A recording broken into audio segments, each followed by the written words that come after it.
Merci de nous rejoindre sur la Dépêche TV. Bienvenue au 11e numéro du Brief and Débrief Euro 2020. Et nous démarrons par la déception de l'Ukraine. Après avoir bousculé les Pays-Bas, battu la Macédoine du Nord, les hommes de Andrei Shevchenko enregistrent leur deuxième défaite face à l'Autriche, 1-0.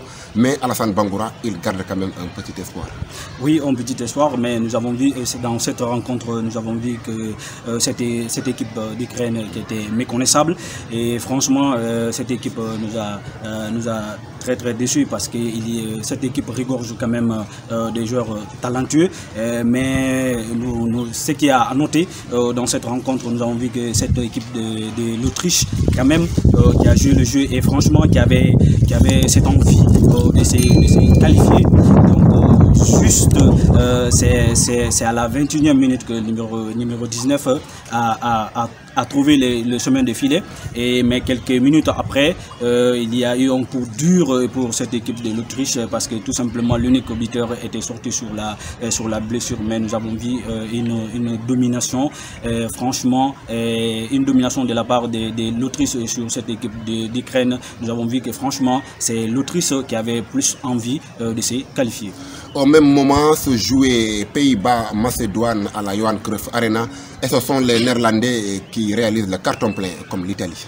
Oui, comme l'Italie, parce que tout simplement nous avons vu que au début de cette rencontre, nous avons vu que cette équipe de Macédoine, franchement, qui avait réalisé les premières occasions, qui avait eu cette première occasion, mais ils n'ont pas pu quand même concrétiser. Mais nous avons vu une forte défense de cette équipe de Macédoine et qui était en place, mais franchement avec une équipe forte comme cette équipe des Pays-Bas et qui était très difficile et vraiment à bloquer, parce que tout simplement nous avons vu en Wijnaldum, le capitaine emblématique de cette équipe néerlandaise, et franchement qui était très bon et qui a réalisé son tout premier doublé de la compétition. Et franchement nous avons vu un Memphis Depay qui était très décisif avant de sortir. Et nous avons vu que franchement cette équipe néerlandaise vraiment qui a joué le jeu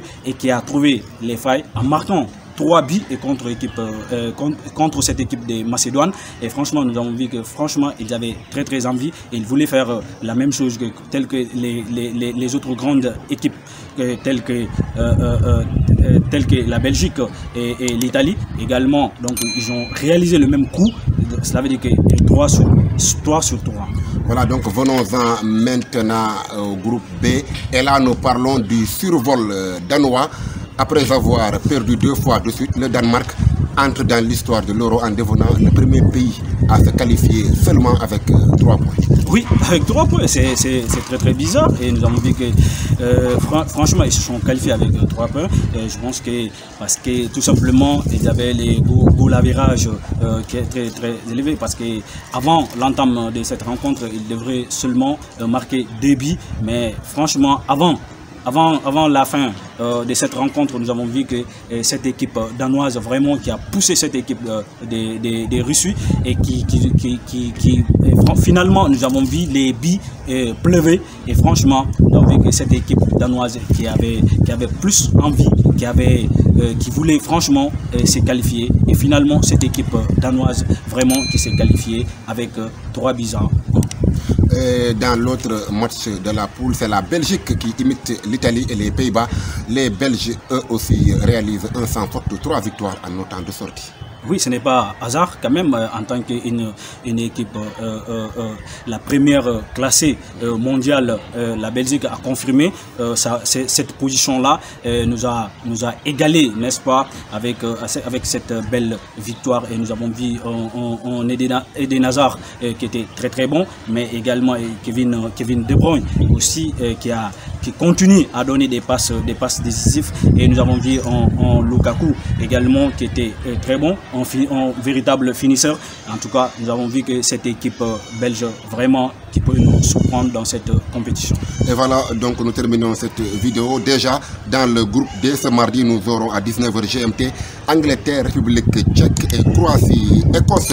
Nous connaissons aussi la première affiche des huitièmes de finale. Ce sera entre l'Italie et l'Autriche ce samedi donc à 19h GMT.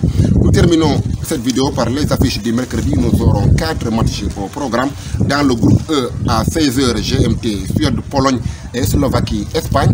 Et dans le groupe F de la mort à 19h GMT, Allemagne, Hongrie et le choc, le remake de la dernière finale de l'Euro, Portugal, France. Merci d'avoir suivi. Abonnez-vous, activez les cloches et partagez nos vidéos. À bientôt.